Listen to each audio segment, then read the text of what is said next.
주님은 야곱에게 일어나서 베델에 올라오라고 말씀하셨습니다.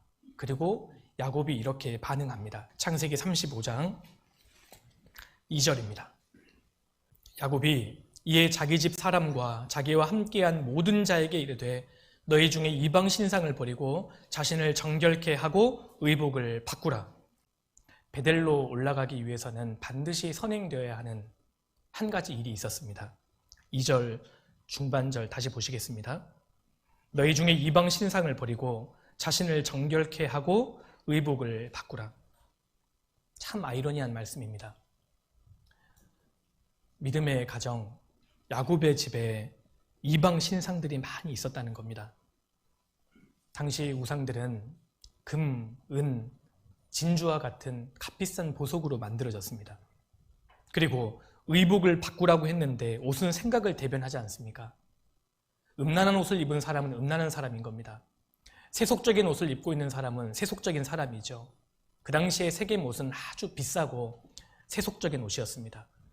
야곱이 그동안 알면서도 방치했던 것 같습니다. 그런데 이제는 버리라고 명령합니다. 여기에서 우리가 생각해 볼 한 가지 사실이 있습니다. 야곱의 회개와 변화를 가족들이 가장 먼저 알아차렸을 거라고 생각합니다. 이처럼 가정에서 아버지의 회개가 아주 중요합니다. 어머니의 회개가 중요합니다. 가정에서 부모가 참으로 회개하면 가정에서 하나님께서는 부모의 영적인 권위를 세워주시고 그때부터 자녀들이 변하기 시작합니다. 캐나다의 블랙가비라는 그 목사님이 계십니다. 어느 날 어떤 지역에 사람들, 교인들이 찾아와서 이 목사님에게 요청을 하는 겁니다. 우리 아이들이 성경을 믿지 않습니다. 우리 아이들이 교회에 나오질 않습니다. 변화가 안 됩니다. 다 세상으로 가고 있습니다. 그러니 집회를 좀 해주십시오. 이 블랙가비 목사님이 나중에 그 자녀들, 이 청소년들과 대화한 이후에 그 이유를 발견합니다. 도대체 아이들이 왜 그렇게 되었느냐? 아이들이 대답합니다. 자기 집에서 자기 부모의 경건한 모습을 보지 못했다는 겁니다. 교회당 안에서는 그렇게 경건하고 거룩하고 신실한 일꾼이 가정에서 하는 언행을 보았을 때에는 하나님이 전혀 보이지 않는다는 겁니다. 교회에서의 부모의 모습이 가정에서의 모습과 너무 괴리감이 크다는 겁니다. 그래서 아이들이 교회를 떠나고 신앙을 포기한다는 겁니다. 얼마나 무서운 일입니까? 이 일이 그런데 야곱의 집안에도 있었습니다. 분명히 아브라함의 자손이고 우리가 믿는 하나님은 아브라함의 하나님, 이삭의 하나님을 믿는데 왜 우리 아버지 야곱은 믿음대로 살지 않지? 우리는 믿음의 가족이라고 들었는데 왜 우리는 세겜에서 10년 동안 이렇게 비굴하게 살고 있지? 우리 시대를 보십시오. 곳곳에 우상이 가득하고 우리의 젊은 아이들은 온갖 타락한 세겜 같은 세상 속에서 휩쓸려서 정신을 차리지 못하고 있습니다. 한 중고등학교 온라인 게시판에 한 여학생이 이런 글을 올렸습니다. 저는 혼전 순결을 지킬 거예요. 그러자 그 글에 대해서 수많은 악플이 달렸습니다. 그 중에 압권이 뭔지 아십니까? 너 같은 사람을 아내로 맞이할 남편이 불쌍하다. 아니 혼전 순결을 지키겠다는데 왜 그 남편이 불쌍해야 합니까? 너같이 즐길 줄 모르는 사람을 아내로 맞이한 그 사람 불쌍하다. 그 말 아니겠습니까? 우리 시대가 여기까지 왔습니다. 세상적인 가치관에 우리 아이들은 24시간 동안 완전히 노출되어 있습니다. 우리가 과거의 그리스도인들에 비해서 지식이 부족합니까? 정보가 부족합니까? 우리가 과거의 그리스도인들에 비해서 학력이 부족한가요? 우리가 과거의 그리스도인들에 비해서 성경 지식이 부족합니까? 그렇지 않습니다. 그런데 왜 오늘날 가정에서 아버지가 어머니가 갖는 영적인 권위가 지금 바닥에 떨어졌습니까? 잔소리는 하는데 영적인 깊이가 없기 때문입니다. 부모의 진정한 회개가 없어졌기 때문입니다. 우리의 가정은 아버지, 어머니의 진실한 회개를 지금 기다리고 있습니다. 야곱이 진실로 회개하니까 아버지로서의 영적인 권위를 주님이 세워주십니다. 가족들이 즉시 그 말에 순종하죠. 이것이 가정에서 영적인 권위입니다. 4절입니다. 가족들이 이렇게 반응합니다. 그들이 자기 손에 있는 모든 이방 신상과 자기 귀에 있는 고리를 야곱에게 주는지라. 야곱이 그것들을 세겜 근처 상수리 나무 아래에 묻고, 가족들이 직접 상수리 나무 아래에 묻은 게 아닙니다. 가장인 야곱에게 주었고 야곱이 그것들을 모아서 어김없이 상수리 나무 아래에 묻고 있습니다. 모든 우상과 귀고리들을 야곱에게 주었습니다. 그리고 그들은 과감하게 버렸습니다. 그리고 이제 그들은 미련 없이 세겜을 떠납니다. 베델로 올라가서 주님과의 첫사랑을 회복하기 위해서는 반드시 버릴 것은 버려야 합니다. 신앙의 회복과 신앙의 성장, 신앙의 부흥은 죄와 우상을 버리는 것에서부터 시작됩니다. 버리지 않는 곳에서는 하나님의 축복이 부어질 수 없습니다. 많은 구원받은 그리스도인들이 우상을 부여잡은 채로 하나님께 축복을 달라고 구합니다. 절대 그런 일이 있을 수 없습니다. 하나님의 축복과 우상은 물과 기름처럼 절대 섞일 수 없기 때문입니다.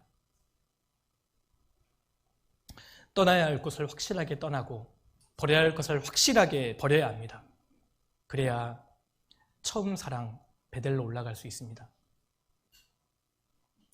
베델로 올라가기 위해서는 먼저는 베델을 기억해야 합니다. 과거 그 뜨거웠던 순간을 추억하고 그리고 이제는 버려야 합니다.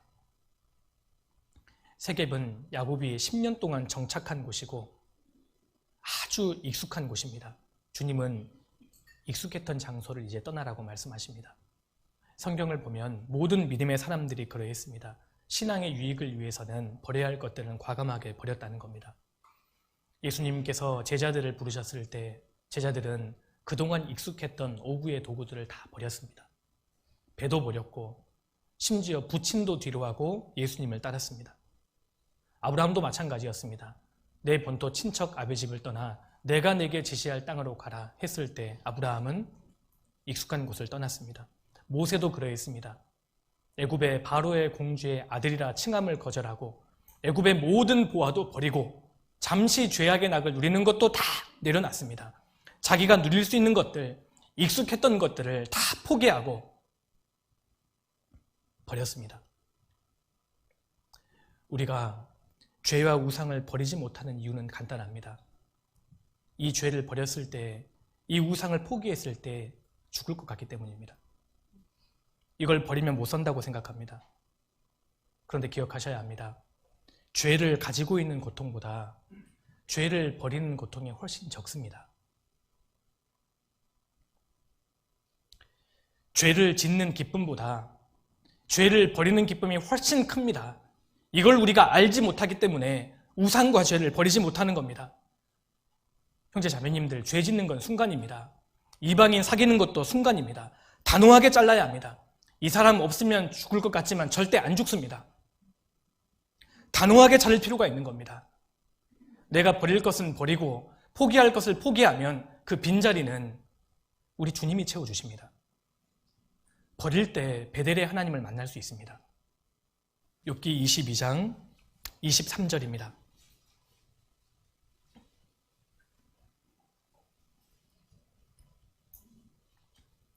내가 만일 전능자에게로 돌아가고 또 내 장막에서 불의를 멀리 버리면 다시 흥하리라. 내 보배를 진토에 버리고 오벨의 금을 강가의 돌에 버리라. 그리하면 전능자가 내 보배가 되시며 내게 귀한 은이 되시리니. 26절 같이 읽겠습니다. 이에 내가 전능자를 기뻐하며 하나님께로 얼굴을 들 것이라. 이 말씀 보십시오. 전능자에게로 돌아가고 내 장막에서 불의를 멀리 버리면 다시 흥하리라. 내가 가진 우상을, 나의 보배를 진토에 버리고 내가 그토록 귀중하게 여겼던 오벨의 금을 강가의 들에 버리면 전능자가 나의 보배가 되어주십니다. 주님이 진짜 나의 보배가 되어주십니다. 생각해 보십시오. 하나님과 내가 사귀면 하나님이 내게 무엇을 안 주시겠습니까? 하나님이 안 주시겠습니까? 내가 주님을 위해서 그것을 버리면 그 빈자리는 주님이 안 채워주시겠습니까? 하나님은 절대로 배신 안 하십니다. 죄를 버리면 다시 흥해집니다. 우상을 버리면 주님이 나의 보배가 되어주시는 겁니다. 그 결과 이에 내가 전능자를 기뻐하여 내가 하나님을 기뻐할 수 있습니다. 하나님을 뜨겁게 사랑할 수 있고 그제야 하나님을 기뻐할 수 있는 겁니다. 오늘 마지막 때를 살고 있는 구원받은 그리스도인 인생에도 버릴 것이 참 많다고 봅니다.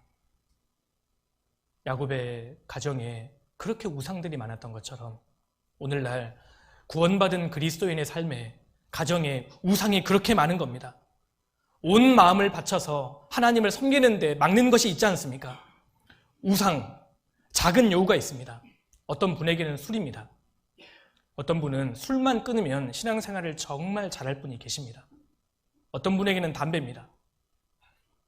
어떤 분이 이렇게 말씀하시더라고요. 어렵게요. 자기가 구원을 받은 이후에 다 끊었답니다. 술도 끊었고 세상의 나쁜 친구들, 취미들도 다 버렸답니다. 그런데 한 가지가 안 끊어진답니다. 담배가 안 끊어진다는 겁니다. 속으시면 안 됩니다. 안 끊어지는 게 아니라 안 끊는 겁니다. 안 끊어지는 죄는 없는 겁니다. 단호해질 필요가 있습니다. 어떤 분은 잘못된 취미일 수 있습니다. 아무 생각 없이 하는 음담패설, 아무 생각 없이 남을 흉을 보는 버릇, 다 우상들입니다. 죄입니다. 스마트폰으로 음란을 보는 분들, 가지 말아야 할 곳에 너무 자주 드나드는 분들, 하지 말아야 할 것을 너무나 많이 하시는 분들, 사치적인 소비 문화에 너무 익숙해져 있는 분들, 하나님과 나만 알고 있는 나만의 우상이 있을 겁니다.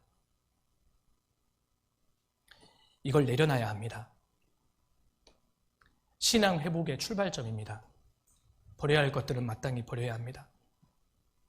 내가 가지고 있는 우상들과 죄들을 상수리 나무에 다 묻는다면 얼마나 많은 사람들이 구원받겠습니까?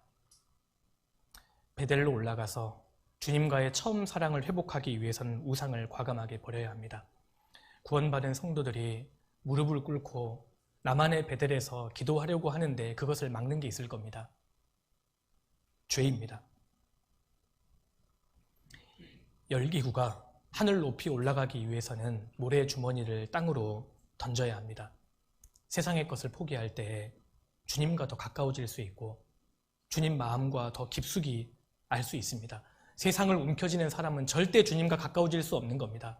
우리가 이 세상에 살고 있지만 초연하는 마음을 갖는 게 필요합니다. 마지막 때가 단촉했지 않습니까? 때가 단촉했습니다. 우리가 세상에 살지만 세상 것에 우리 마음을 빼앗겨서는 안 됩니다. 그 마음에 우상을 제거한 성도, 죄를 버리는 성도에게 주님은 열망이라는 선물을 주십니다. 주님을 위해 살고 싶은 마음 말입니다. 그 마음이 회복됩니다. 신앙의 기쁨, 자원하는 심령, 주님을 향한 정말 첫사랑, 그것이 회복이 됩니다. 그 사람이 베델로 올라갈 수 있습니다. 우상을 제거하면 그 마음에 주님을 향한 열심이 생깁니다. 야곱은 가족들에게 이것을 버리라고 명령했고 가족들은 기꺼이 그 값비싼 우상들 다 상수리 나무에 묻게 됩니다. 그리고 야곱이 이어서 이렇게 이야기합니다. 창세기 35장 3절 같이 읽어보시겠습니다. 우리가 일어나 베델로 올라가자. 나의 환난 날에 내게 응답하시며 나의 가는 길에서 나와 함께 하신 하나님께 내가 거기서 단을 쌓으려 하노라. 아멘. 당장 주변의 부족들이 야곱 일가를 쳐들어올 수 있는 이 위기의 순간에 대항해야 하는 방법과 수단을 강구해야 할 시점에 야곱은 단호하게 얘기합니다. 우리가 일어나 베델로 올라가자. 이처럼 어떤 일보다도 우선적이고 시급한 것은 하나님과의 첫사랑을 회복하는 겁니다. 결국 야곱과 그의 가족들은 일어나서 과감하게 세겜을 떠나서 베델을 향해 출발합니다. 5절입니다. 5절. 그들이 발행하였으나 하나님이 그 사면 고을들로 크게 두려워하게 하신 고로 야곱의 아들들을 추격하는 자가 없었더라. 지금 주변에 많은 부족들이 이 야곱 가족을 향해서 복수의 칼을 갈고 있었는데 야곱과 그의 가족이 버릴 것은 과감하게 버리고 결단하고 올라가니까요. 하나님이 도와주셨습니다. 천만 천사를 통해서 대적들을 두렵게 만들어 버린 겁니다. 우리가 하나님께로 돌아와서 하나님 편에 서면 우리의 적이 하나님의 적이 됩니다. 하나님이 도와주십니다. 자, 보십시오. 성경은 지극히 간단한 구조로 되어 있습니다. 하나님은 우리에게 말씀하셨고 그 말씀에 즉각적으로 순종했을 때 결과는 축복입니다. 이 간단한 구조를 성경은 계속 반복적으로 말씀하십니다. 하나님이 말씀하실 때 우리가 해야 되는 즉각적인 순종, 그리고 그 결과는 축복입니다. 그러니 너무 주변 상황 묵상하지 마십시오.